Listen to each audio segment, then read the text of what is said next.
여러분 혹시 처음 전기차를 경험했던 날을 기억하십니까? 혹은 태어나서 처음으로 비행기를 타고 비행기가 활주로 해서 딱 이륙을 시작할 때 그 느낌? 그런 지금까지 경험해보지 못했던 새로운 중력과 속도를 체험하는 날이 굉장히 몸에 강하게 남기 마련인데, 이 차를 처음 타면 그 날은 플레드를 처음 타본 날로 영원히 기억될 겁니다.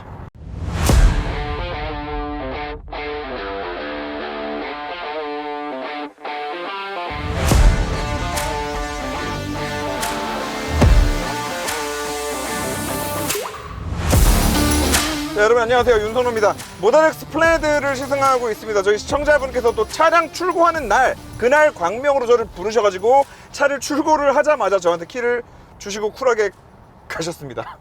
그래서 너무나 감사하게도 지금 한 5일째 또 신나게 타보고 속초도 갔다 와보고 할 거 다 해보고 느낄 거 충분히 다 느껴본 다음에 이렇게 여러분들께 또 이제 시승기를 촬영해서 업로드할 수 있게 되었습니다. 정말 다시 한번 감사드리고, 자, 앞에 인트로에서 보셨겠지만 여기 지금 젖은 땅입니다. 그리고 젖은 땅이다 보니까 한 가지 굉장히 놀라울 수밖에 없는 부분은, 지금 이 1000마력이나 되는 차를 빗길에서 그냥 갖다 때려 밟아도 운전자가 슬립이 일어난다는 사실을 거의 눈치채기가 힘들 정도로 굉장히 빠르게 이 모터의 출력들을 컨트롤하면서 차를 앞으로 빵! 날려보낸다는 거죠. 그리고 날려보내는 그 충격이 그냥 단지 정지 상태에서 출발할 때뿐만 아니라 한 130km까지도 거의 비슷한 느낌의 충격을 주는 것 같아요. 1000마력의 위험이죠. 1000마력의 위험. 그래서 사실 저는 이런 생각을 했습니다. 이 차를 타자마자 트라이 모터가 들어가 있거든요. 모터가 3개예요. 앞에 하나, 뒤에 2개인데 혹시 얘도 뒤에 들어가 있는 모터 2개가 예전에 아우디 이트론 S처럼 듀얼 모터가 각각 한 바퀴씩에 딱딱 붙어서 모터의 출력도 각각 제어하고 그 출력으로 자세도 각각 제어하고, 혹시 얘도 이제 그런 시스템으로 바뀌었나 해가지고 봤는데 그거는 아니더라고요. 이 모델X 같은 경우에는 플레드에 와서도 여전히 뒤쪽에 들어가는 듀얼 모터를 가운데로 출력을 한 대 모아서 하나의 디퍼렌셜을 통해서 양쪽 바퀴의 출력을 뿌려주는 타입을 고수하고 있습니다. 그런데 뭐 이랬거나 저랬거나 뭐 모터가 양쪽이고 뭐 가운데로 모이고 다 필요 없고 그냥 밟으면 이렇게 나가기 때문에, 도대체 테슬라가 이 1000마력이나 되는 거를 지금 빗길에, 그것도 스포츠 타이어도 아니고 그냥 LX 스포츠라고 하는 4계절 타이어를 꼽은 놈을 가지고 지금 이렇게 급발진하는데 자세 제어를 도대체 뭘로 어떻게 하는지는 모르겠지만 대단하다. 그리고 제가 이거를 왜 초반에 힘줘가지고 말씀을 드리냐, 저는 요게 좀 걱정이 됐었던 사람이에요. 1000마력짜리 차를 길바닥에서 그냥 막 때려밟게 해놓으면은 이게 혹시라도 삐끗해서 차가 자세를 잃기라도 하면 어떻게 하려고 하나라는 생각을 했는데, 지금 며칠 동안 충분히 타고 다녀보고 충분히 밟고 다녀본 결과 그럴 걱정은 없다. 적어도 출발할 때 빗길에서조차도 이렇게 슬립을 굉장히 부드럽게 제어하면서 차를 이렇게 급발진시키는 거 보면, 마른路面에서는 어떻겠어요. 그리고 마른路面에서 실제로 저희가 측정 장비를 달고 제로백 테스트를 해봤을 때 이 드래그 스트림 모드 있죠, 그 런치 컨트롤 모드 쓰지 않고 그냥 때려 밟았을 때도 딱 3.0이 찍히더라고요. 그리고 드래그 스트림 모드를 쓰게 되면은 약 한 0.2초 정도가 더 줄어서 한 2.8초 정도를 마크를 하는데, 다시 한번 말씀드리지만 그 성능을 내면서 충분히 안정적으로 직진을 한다, 차가. 요거 꼭 말씀을 드리고 싶었어요. 자, 그리고 제로백 얘기가 나왔다 보니까 요거를 좀 이어서 말씀을 드려야 될 것 같은데, 야, 모델X 플레드 제로백 2.5라고 써있던데 뭐 왜 홈페이지랑 달라, 뭐 이렇게 말씀하실 수 있는데, 테슬라가 발표하는 그 제로백 수치는 그 측정 기준이 일반적으로 우리가 도로에서 정말 정지 상태에서부터 100km까지 도달하는데 측정하는 그거랑은 조금 방법이 다릅니다. 그래서 롤아웃이라고 해서 이제 미국에서 쿼터마일 드래그 레이스를 할 때 쓰는 룰이에요. 차가 한 바퀴 정도, 처음 밟았을 때 한 바퀴, 그러니까 30cm거든요. 바퀴가 처음 출발하고 나서 30cm 구간을 지나고 나서, 그러니까 전자 제어의 개입이나 이런 것들이 이제 초반에 좀 끝나고 차가 출발을 하고 나서 최대한 전자장비로부터 받은 도움은 반영되지 않도록 오로지 출력만이 반영될 수 있도록 하는 그런 방법으로 측정을 하다 보니까 처음 출발하고 나서 30cm를 재지를 않아요. 30cm 지나고 나서부터 재거든요. 이제 그러다 보니까 이제 통상적으로 0.2에서 0.3초 정도의 갭이 생긴다고 하더라고요, 그게. 그래서 테슬라의 제로백을 볼 때는 그 테슬라가 공식적으로 발표한 그 제로백에다가 한 0.2에서 0.3 정도 더하면 실제로 완전 정지 상태에서 100km까지 도달하는데 걸리는 시간이겠구나, 이렇게 생각을 하시면 되는데, 제가 요거를 왜 말씀을 드리냐면, 이게 0.2초가 빠르고 뭐 느리고 뭐 빗길이어서 뭐 어쩌고 이런 거를 크게 신경 쓰지 마세요. 그리고 솔직히 말하면 이 드래그 스트림 모드 있죠, 이걸 누르면은 여기 이제 그 드래그 스트립이라고 해서 배터리 프리 컨디셔닝을 합니다. 배터리를 한 번에 많은 양을 갖다 넣거나 뺄 때는 배터리의 온도가 정말 중요하거든요. 그래서 그 온도를 최적의 온도로 맞추는 그 작업을 하는 시간이 걸리는데 보통은 한 5분에서 뭐 많게는 막 10분까지도 걸리는 것 같더라고요. 막 시간이 계속 늘어나기도 하고. 그런데 이것도 저는 굳이 그 의미 없다고 봐요. 말씀드렸듯이 그냥 정지 상태에서 드래그 스트림 모드 안 쓰고 런치 컨트롤 쓰지 않아도 3초가 나오는데 3초가 나오나 2.8초가 나오나 우리는 어차피 그 차이를 분별해내기가 힘들고, 그리고 얘가 어차피 처음 출발할 때 만들어주는 그 펀치 있죠, 이거 빵! 이 펀치에서 이미 정신이 살짝 나가기 때문에 괜히 이거 배터리 프리 컨디셔닝 한다고 배터리만 많이 갖다 쓰고 기다려야 되고 그럴 필요 없이 그냥 때려 밟아도 이 플레드의 그 제로백, 플레드의 가속력을 느끼기에는 충분하다고 보인다. 그리고 이 모델 X 플레드의 대단한 출력과 함께 좀 묶어서 말씀을 드려야 하는 게 이 하체 세팅, 서스펜션, 승차감인데요. 일단 서스펜션을 좀 스포츠로 세팅을 했고요. 그리고 가속을 하다가 차선 변경을 한번 해보면요,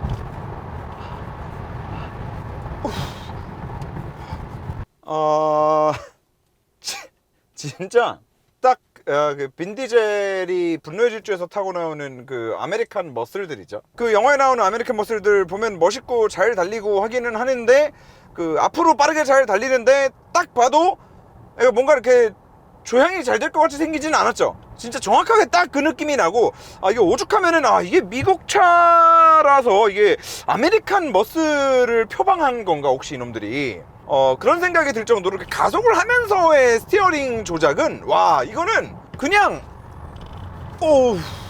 조작할 생각도 하지 마시고, 내가 좀 코너가 좀 이렇게 커 보인다고 해서 이게 빠른 속도로 내가 가도 되겠구나라는 생각조차도 하시면 안 된다. 이거는 급차선 변경, 진짜 이 바퀴에서부터 스티어링으로 피드백 주는 거 없고요. 그냥 조금씩 움직이면서 이게 지금 그립이 있나 없나를 계속 보면서 움직여야 돼요. 그리고 이게 지금 스포츠 모드에 놨을 때도 그런데 이제 뭐 컴포트에 놨을 때는 정말로 조심하셔야 되는 수준으로 굉장히 무섭고 위험하다. 이게 가뜩이나 무슨 뭐 BMW처럼 M 버튼 하나 딱 누르면은 뭐 출력부터 서스펜션의 세팅까지 전부 다 M 모드로 바뀌는 게 아니라 이제 서스펜션은 서스펜션 따로, 또 이제 페달 쪽에서 가속은 가속대로 따로. 그러니까 가속을 플랫에 놨다고 해서 서스펜션이 무조건 스포츠로 가는 게 아니란 말이에요. 그리고 그렇게 됐을 때는 진짜로 더욱더 심각한 이 출력과 서스펜션 하체의 인지 부조화가 있기 때문에 정말 위험하다라는 생각이 들고, 실제로 위험한 상황으로 갈 수도 있을 정도로 이 하체 세팅만큼은 이 플레드라는 이름을 붙이기 좀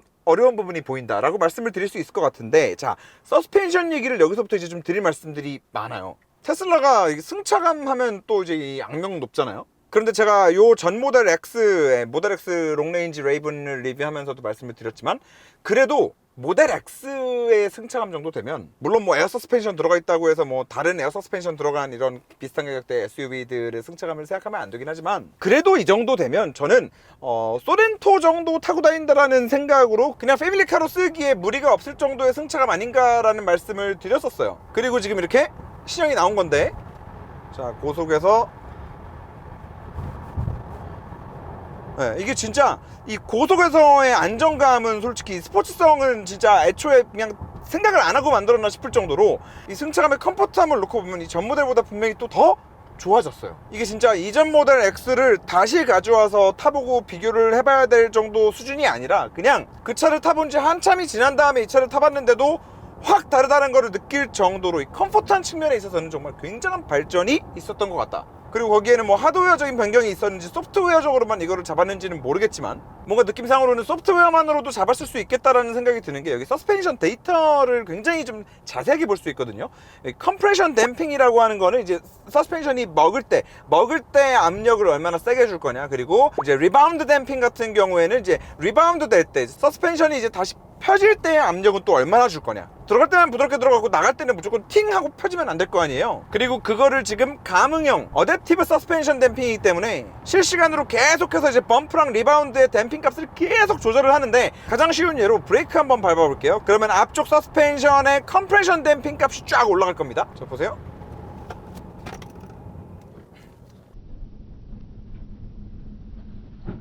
순간적으로 빡 피크를 찍죠. 왜냐하면 급브레이크를 밟게 되면 차가 앞에 쏠리죠. 이렇게 노즈 다이브를 하기 때문에 노즈 다이브 되는 거를 최대한 막고 자세를 유지하면서도 좋은 승차감을 만들기 위해서는 순간적으로 이 눌리는 쪽에 압력을 더 줘가지고 좀 덜 눌리게 만들어주는 거죠. 그리고 만약에 차가 언덕길을 올라간다 하면은 순간적으로 리바운드 댐핑이 더 커지는 걸 보실 수 있어요.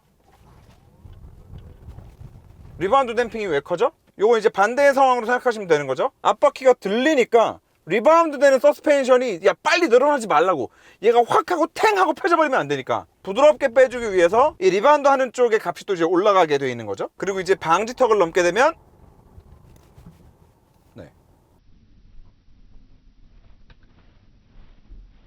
이게 지금 뭐 카메라가 앞을 쳐다보고 뭐 미리 도로를 알고 지금 움직이는 게 아니라 실시간으로 차에 들어오는 그 데이터들을 가지고 실시간으로 서스펜션이 움직이는 거를 가지고 지금 리액션을 하고 있는 거거든요, 차가.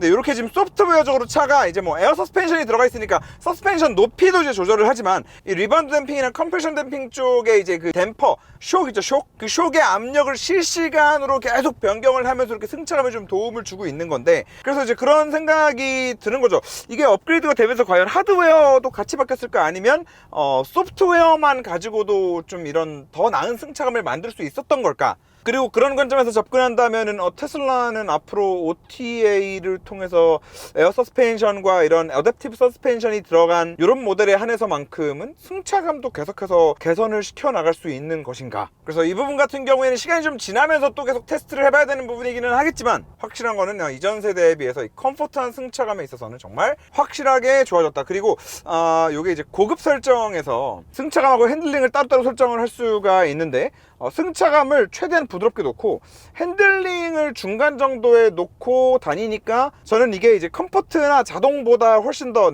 이 안락한 승차감 면에 있어서는 좀 더 좋은 느낌을 받을 수 있었던 것 같아요. 그래서 X를 타시는 분들은 이렇게 고급 설정에서 자기한테 맞는 승차감을 한번 좀 찾아가시는 것도 운전의 재미가 아닐까라는 생각이 좀 들고요. 그래서 전반적으로는 이 컴포트한 승차감도 전보다 훨씬 더 좋아졌고, 물론 뭐 고속으로 막 1000마력을 다 내뿜으면서 달릴 때 약간 좀 너무 무지성이고 약간 그 아메리칸 머슬의 그런 느낌이 좀 있기는 하지만, 그렇다고 해서 얘가 또 처음에 급출발하고 그럴 때 뭐 차가 막 자세를 잃고 그러는 건 또 아니기 때문에, 그래도 이 플레드가 가지고 있는 1000마력의 펀치력과 이 가속력에 대한 재미를 주면서 SUV니까 이런 승차감을 조금 더 챙겼다라고 생각하면은 저는 나름대로는 합리적인 세팅이 아니었나라는 생각은 들어요. 오히려 야 우린 플레드 1000마력이니까 이걸로 막 엄청 스포츠 드라이빙 할 수 있게 해주고 이러면서 엄청 딱딱하게 만들었다면 전 그걸 욕했을 것 같아요. 하지만 여기서 이제 서스펜션 세팅에 있어서 한 가지 좀 아쉬운 포인트가 있는데, 얘가 특정 상황에서 차가 이렇게 앞뒤로 시소를 타는 모션을 만들 때가 있거든요. 좌우로 뒤뚱거리는 게 아니라 앞뒤로 시소를 타요. 그리고 그런 모션이 어떨 때 나오냐면 우리가 터널이나 아니면 인터체인지 같은 데서 이제 속도 줄이라고 뭔가 땅을 이렇게 울퉁불퉁하게, 그리고 그걸 또 이렇게 규칙적으로 만들어 놓는 곳들이 있잖아요. 고속도로에서도 이렇게 다다다다닥 치는 소리도 나고, 근데 그게 조금이라도 좀 이렇게 높이가 있는 곳을 만나잖아요. 그리고 그게 반복된다, 규칙적으로. 그러면 그냥 생각에는 이 컴프레션 댐핑을 싹 다 풀어버리고 그냥 부드럽게 쑥 지나가면 될 것 같은데, 뭔가 얘가 느끼기에 차가 요철을 규칙적으로 만나서 이렇게 막 움직일 때 순간적으로 뒤가 확 눌리면은 가속을 하나? 라고 생각을 하고 뒤쪽에 이제 리바운드 댐핑이나 이런 것들을 순간적으로 좀 잘못 올리는 게 아닌가. 그러니까 소프트웨어적으로 뭔가 좀 특정 구간에서 좀 바보가 되는 그런 구간이 있는 게 아닌가라는 생각이 좀 들더라고요. 그리고 그게 저속 상황일수록 좀 더 많이 나타나고요. 그래서 이 앞뒤로 막 이렇게 말 타는 것 같은 막 이렇게 말 타는 것 같은 그런 모션이 가끔 나오는데, 그것만 제외하고 나면은 승차감 면에 있어서는 물론 요 가격 때 살 수 있는 다른 독일산 SUV들의 승차감을 기대해서는 안 되죠. 뭐 대표적으로 전기차 중에서도 뭐 iX50의 승차감을 기대한다거나, 하다못해 저는 EQS SUV의 승차감도 별로라고 얘기를 하는 사람이지만 EQS SUV보다도 승차감은 당연히 떨어지죠. 그리고 밟고 쏘고 다닐 때 그런 조향 안정성도 당연히 다 떨어집니다. 하물며 내연기관이랑 비교를 하면 뭐 비교할 거리도 안 되고요. 자, 그렇지만 얘는 테슬라죠. 그래서 우리가 원래 알고 있던 테슬라 뭐 모델 3나 모델 Y의 승차감을 놓고 생각을 해본다고 하면은, 얘는 이전에 말씀드렸던 것과 마찬가지로 충분히 뒷좌석에도 가족을 태우고 다닐 수 있을 정도의 그런 패밀리카로 써도 될 수 있는 수준의 승차감을 확보를 한 차임에는 틀림이 없고, 추가적으로 이전 X 롱레인지 레이븐의 승차감을 제가 뭐 소렌토에 비유를 했다면 얘는 그래도 한 GV80까지는 올라오지 않았나. 물론 GV80 제가 겁나 승차감 욕했지만 반대로 뒤집어서 생각해서 GV80에 오토파일럿 들어가 있다 그러면 저는 뒤도 안 돌아보고 살 거거든요. 네, 그렇기 때문에 그만큼 얘는 가장 강력한 무기인 이제 오토파일럿까지 가지고 있는 상태에서의 또 승차감을 또 이만큼 또 이제 발전을 한 거기 때문에 저는 이 차를 뭐 여전히 승차감 때문에 못 산다거나 승차감을 단점으로 꼽고 싶지는 않습니다. 다만 이제 이 승차감에는 여러 가지 맥락이 있는데 지금까지 말씀드린 거는 진짜 이 노면에서부터 올라오는 이런 충격들에 대한 이 요철들에 대한 이 대처가 어떠냐, 그걸 얼마나 잘 흡수하느냐에 대한 이야기였다라고 하면은 이번에는 이제 어쩔 수 없이 이제 빠질 수 없는 이 악셀 페달로 인해서 발생하는 이제 이 더러운 승차감에 대해서도 좀 말씀을 드려야 될 텐데, 많은 분들이 이미 예상을 하고 계시고 이미 알고 계신 분들도 많이 있으시겠지만 회생제동을 더 이상 이제 컨트롤할 수 없습니다. 그래서 요 전 모델 X까지는 이제 컨트롤이 됐지만 얘는 컨트롤이 안 되고 소위 원페달 드라이빙이라고 하는 것을 이제 강제하는 모델이 됐죠. 그리고 저는 그 누구보다도 원페달 드라이빙을 강제하는 거를 싫어하는 사람이에요. 뭐 원페달 드라이빙이 엄청 편하다고 말씀하시는 분들도 있는데 그분들이 말씀하시는 게 무턱대고 다 아니라는 게 아니라 특정 상황에서는 원페달 드라이빙이 편할 수 있습니다. 뭐 차가 엄청 막히는데 오토파일럿 쓰기는 애매하고 골목길을 조금씩 계속 왔다 갔다 해야 된다거나 주차장에서 계속 슬슬 다녀야 된다거나 어차피 내연기관 차를 탔어도 악셀 브레이크를 계속 왔다 갔다 밟아야만 하는 상황에서는 원페달 드라이빙이 무조건 더 편할 수 있을 거예요. 자, 하지만 모두가 다 그런 환경에서 운전하는 건 아닙니다. 대표적으로 제가 그런데 이게 제가 사는 동네거든요. 제가 사는 동네는 이렇게 생겼습니다. 요런 한 2차선 도로에 차가 항상 이렇게 없어요. 차는 항상 이렇게 없고 군데 신호는 계속 있고 조금 가면 또 신호, 그리고 노란불만 전멸되고 있는 사거리도 많아요. 그러면 이런 상황은 오토파일럿을 쓰기도 굉장히 좀 애매한 상황이거든요. 자, 그리고 지금 이런 골목길 같은 경우도 계속 뭐 앞에 차 서 있고 계속 뭐 사람 튀어나오고 차 서 있고 방지턱 있고 신호등 있고 계속 그래요. 이런 상황에 오토파일럿 못 쓰잖아. 근데 나는 내도록 이런 길을 다녀야 돼. 하루 종일 다니는 길이 이런 길이야. 제가 리뷰를 하는 큰 길을 나가더라도 저 길도 오토파일럿을 쓰기는 애매한데 길은 잘 돼 있고 뻥뻥 뚫려 있어. 그러면 지금 이런 모든 상황에 그냥 악셀 한번 밟아서 속도를 올려놓은 상태에서 타력 주행을 하다가 속도가 좀 떨어진다 싶으면 다시 악셀을 조금만 쳐가지고 또 고속도를 유지해주는, 그냥 이렇게 발을 툭툭툭 갖다 대는 것만으로도 얼마든지 편안하고 부드러운 주행을 할 수 있는 상황에 계속해서 페달을 밟고 있어야 된다는 얘기고, 아주 조금이라도 탁 떨어지는 순간 이 차 안에 있는 모든 사람이 앞으로 쏠림을 느껴야 된단 말이에요. 뭐 나는 안 쏠리게 운전할 수 있다, 뭐 원페달 드라이빙이 적응되고 나면 더 부드러운 운전이 가능하다, 뭐 이런 말씀 하시는 분들도 있는데 거짓말하지 마세요. 그거는 착각입니다. 그건 운전자 본인의 느낌이에요. 동승자들은 절대 그렇지 않아요. 그리고 생각보다 멀미가 뭔지 모르는 사람도 많아요. 제 주변에도 그런 사람이 한 명 있는데 그 사람은 멀미라는 걸 평생 알아봐가지고 이게 멀미인지 몰랐는데 테슬라만 타고 어디만 자꾸 나갔다 오면 컨디션이 안 좋아지는 거야. 그런데 운전하는 분은 굉장히 부드럽게 운전한다고 생각을 하고 계세요. 그래서 드리고 싶은 말씀은 모델 X 같은 경우에도 과연 내가 원페달 드라이빙을 적극적으로 장점들을 많이 뽑아가지고 좀 타협을 하면서 갈 수 있는 그런 운전 환경에 있는가, 내가 운전하고 다니는 환경, 내가 운전하고 다니는 도로, 여러 가지를 종합적으로 봤을 때 원페달 드라이빙이 과연 실보다 득이 많을 것인가를 무조건 잘 판단해보고 구매하시길 바랍니다. 저는 이미 오랫동안 말씀을 드려왔지만 저는 원페달 드라이빙과 너무너무 거리가 먼 환경에서 살아요. 동네 보셨겠지만 다 이런 길을 주로 다닌단 말이에요. 이런 길을 다니는데 여기서 오토파일럿을 쓸 것도 아니고 그냥 제가 평상시에 90% 이상 운전하고 다니는 이 도로에서는 차가 그냥 아무런 부하도 받지 않은 상태에서 쭉 타력 주행하다가 브레이크 밟을 일 있으면 한 번씩 브레이크 밟아주고, 속도를 유지해야 된다 싶으면 그때 악셀 한 번씩 또 부드럽게 툭툭툭 쳐주고, 그냥 이렇게 운전하는 게 가장 편안하고 고급스러운 승차감을 만들 수 있는 운전이지, 이렇게 회생제동으로 사람 튀어나오는 거 아니야 하고 악셀에서 발을 띄는 순간 더 앞으로 이렇게 쏠려야 되는,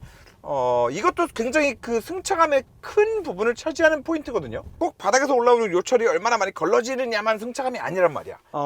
그래서 제가 전에 커뮤니티에 올렸지만 저도 사실 엑스플레드를 계약을 걸어놨는데 저는 이제 취소하기로 마음을 먹었습니다. 그래서 결국에는 S와 X까지 이렇게 회생제동을 컨트롤할 수 없게 하는 세팅을 만든 것에 대해서 굉장히 좀 안타깝게 생각을 한다. 굉장히 이 모델 X는 지난번에도 말씀드렸지만 이 글라스 때문에 진짜 좀 뻑이 가거든요. 뭐 옆에 타는 사람이 뻑이 간다는 얘기가 아니라 운전을 하고 다니는 내내 너무 기분이 좋아요. 이것 때문에. 이 개방감이 진짜 완전 미쳤기 때문에 여름에 좀 뜨겁죠. 근데 뜨거운 거 감수하고도 남을 정도로 이 개방감이 굉장히 매력적이고, 이 뒤에 뭐 팔콘도어, 네, 뭐 말해 뭐 하겠습니까? 진짜 이 팔콘도어 하나 때문에 포르쉐보다도 더 하차감이 높을 거예요. 그래서 네, 이 회생제동이 이렇게 된 거는 이제 정말 좀 안타깝게 생각을 하고, 주행 가는 거리는 이제 속초TV에서 한번 테스트를 이미 했습니다. 그래서 400km를 실제 주행을 했고요. 속도 110km로 주행을 했고, 그렇게 주행을 하고 나서 남아있는 주행 가는 거리가 117km였어요. 그래서 약 한 뭐 520km 정도의 주행 가는 거리를 보여줬다. 자, 그리고 이제 마지막 이제 요크핸들을 좀 말씀을 드려보면, 진짜 말이 많더라고요. 정말 말이 많고, 뭐 미국에서도 진짜 좀 이슈고, 근데 뭐 다 집어치우고 제 생각을 좀 말씀을 드려보면, 이거는 불편한 게 맞습니다. 그리고 그냥 불편한 것도 아니고 진짜 개 더럽게 불편합니다. 정말 더럽게 불편해요. 이렇게 해가지고 다 출발하면은 풀리고 핸들을 잡아야 될 거 아니에요. 이 잡을 때 정확하게 내가 이 양쪽을 딱 잡을 수 있다는 보장이 없어요. 그러다 보니까 이제 유턴하고 나서 이 스티어링 휠이 관성에 의해서 촤락 풀린 다음에 탁 잡아야 될 때, 뭐 다 풀릴 때까지 그냥 기다리고 다 풀리고 나면 잡으면 되지 않냐라고 말씀하실 수도 있는데, 우리가 운전하는 도로가 생각보다 그러지 않죠. 풀리다가 중간에 잡고 방향을 꺾어야 되는 경우가 허다합니다. 그렇기 때문에 이 부분은 사실 뭐 굉장히 천천히 유턴하고 천천히 감아나가면은 아무 문제가 없을 수 있는 부분일 수는 있겠으나, 분명히 불편한 포인트라고 말씀을 드릴 수 있을 것 같고, 그리고 그 불편함이 이제 주차장에서 주차를 한다거나 좁은 골목길을 왔다 갔다 좀 이렇게 풀고 다니거나, 이럴 때도 좀 다 불편할 수밖에 없는, 네, 그런 포인트라고 말씀드릴 수 있을 것 같아요. 한 가지 좀 아쉬운 거는, 요크까지는 좋았는데 이게 이렇게 좌우로 넓었어야 됐나.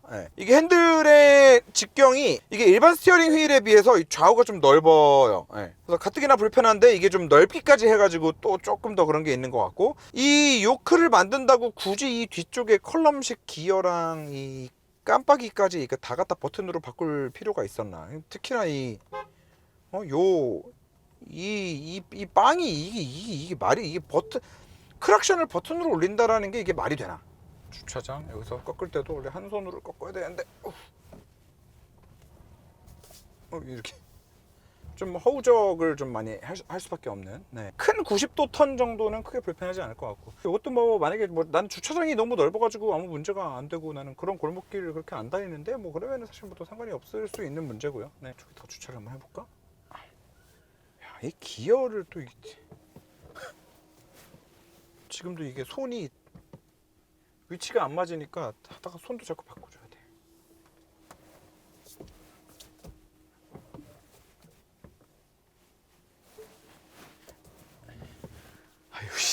이게 보통, 이게 원래 스티어링 휠이 이렇게 동그라니까 대충 붙잡고 아무데나 붙잡고 이렇게 돌리면 됐잖아. 근데 이게 얘는 여기를 붙잡아도 안 돌아요. 이게 쉽지 않으니까, 여기가 짧아가지고 굳이 여기 아니면 여기 딱 두 포인트 중 하나만을 붙잡고 돌려야 되다 보니까, 그냥 차라리 주차할 때도 딱 3시 9시에 정확하게 파지를 하고 차라리 주차를 하는 게 그나마 좀 덜 불편하지 않나. 그리고 이 끝부분에 그리고 손을 대고 이렇게 돌리는 게 생각보다 또 이렇게 편하지만은 않아서 뭐, 네, 그렇습니다. 네. 자, 모델 X 플레드, 정말 많이 기다렸던 차, 여러분들도 많이 기다리셨을 텐데 재밌게 시청해 주셔서 대단히 감사하고요. 다음에 모델 S 플레드 그리고 또 X 롱레인지도 한번 또 타볼 수 있는 걸로 하겠습니다.